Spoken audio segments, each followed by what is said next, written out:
Hello दोस्तों, आज मैं आपको बताऊंगा one socket 3 switch connection board diagram.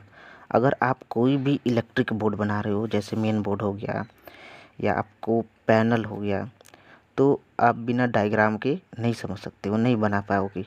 इसलिए आपको बोर्ड बनाने के लिए सबसे पहले डायग्राम होना ज़रूरी है, डायग्राम को समझना ज़रूरी है।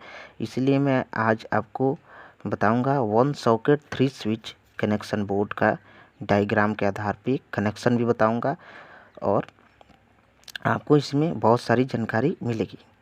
तो सबसे पहले मैं आपको यहाँ पे सॉकेट, 3 स्विच और मेन बोर्ड होना इसलिए ज़रूरी है क्योंकि सप्लाई मेन बोर्ड से ही आएगा।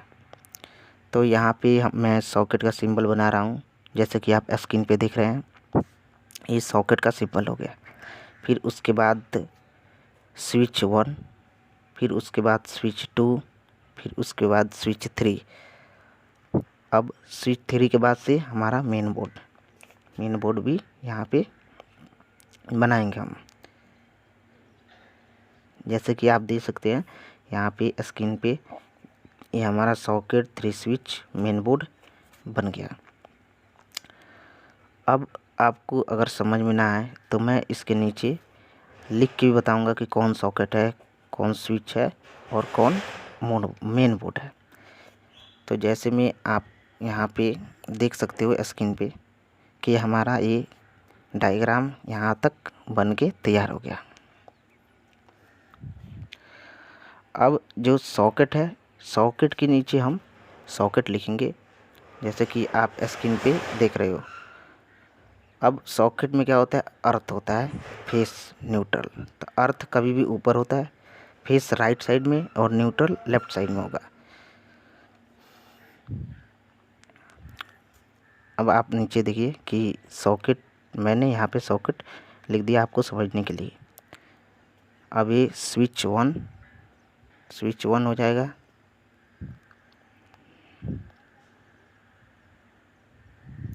यहाँ पे उसके साइड में स्विच 2,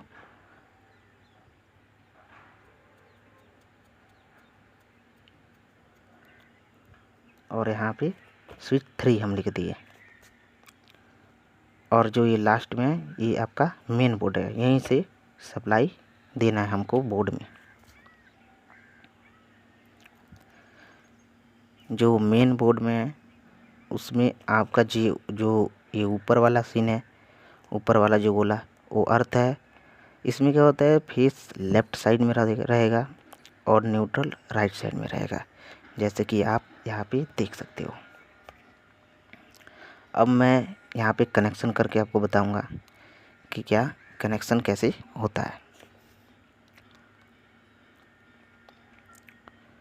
जैसे कि आप यहाँ पे देख सकते हो, जो सॉकेट का फेस है वो स्विच के ऊपरी वाला हिस्सा से कनेक्ट होगा। जो सॉकेट का फेस है वो स्विच के ऊपरी वाला हिस्सा से कनेक्ट कर दिया। और जो इस स्विच के ये जो नीचे वाला हिस्सा है, तीनों स्विच के, तो ये आपस में जुड़ जाएंगे। इसको मैं आपस में, देखिए कैसे स्क्रीन पे जोड़ दिया, ये आपस में जुड़ गए। अब जो ये आपस में जुड़ गए तो ये फेस, ये हमको मेन बोर्ड के फेस से कनेक्ट हो जाएंगे। जो स्विच के नीचे वाला हिस्सा है, जो तीनों आपस में जुड़े हैं, वो मेन बोर्ड के फेस से कनेक्ट हो गए। अब जो स्विच 2, स्विच 3, इससे आपको अगर बल्ब और पंखा लगाना है तो जैसे में आप देख सकते हो स्विच 3 से मैं बल्ब यहाँ पे लगाया। जैसे कि स्विच 3 से यहाँ पे बल्ब लग चुका है। बल्ब का एक तार स्विच 3 से कनेक्ट है और इसका एक तार हम न्यूट्रल से कनेक्ट करेंगे। आप ऐसे ही देखते रहिए डायग्राम में मैं कैसे कनेक्ट करता हूँ। अब स्विच 2 में भी मैं पंखा लगा दिया, इसका एक तार स्विच 2 के ऊपरी वाले हिस्सा में। आप देख सकते हो ये दोनों का जो तार है, ये दोनों का तार आपस में ऐसे जुड़ जाएंगे। जैसे देखिए मैं जोड़ रहा हूँ इसको, ये आपस में आके यहाँ पे जुड़ गए। अब जब ये आपस में आके जुड़ जाएंगे तो ये किससे कनेक्ट होंगे, ये सॉकेट के न्यूट्रल से कनेक्ट होंगे। जैसे आप यहाँ पे देख रहे हैं, ये सॉकेट के न्यूट्रल से पंखा और बल्ब की एक तार की कनेक्शन हो गई। अब यहाँ पे आके कनेक्शन हो गया। अब जो मेन बोर्ड है जहाँ से सप्लाई हमको देना है उसका जो न्यूट्रल है, उसका न्यूट्रल ये आपकी जो एक कंबाइन ये जुड़ा हुआ है तीनों तार, इससे कनेक्ट हो जाएगा।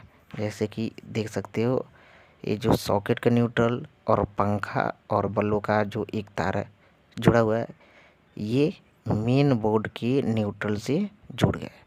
तो ऐसे हमारा सप्लाई कंप्लीट होता है। आप कभी भी बोर्ड बनाइएगा तो ड्राइंग के आधार पे देख के बनाइएगा। तो आपका ये ड्राइंग बन के तैयार हो चुका है।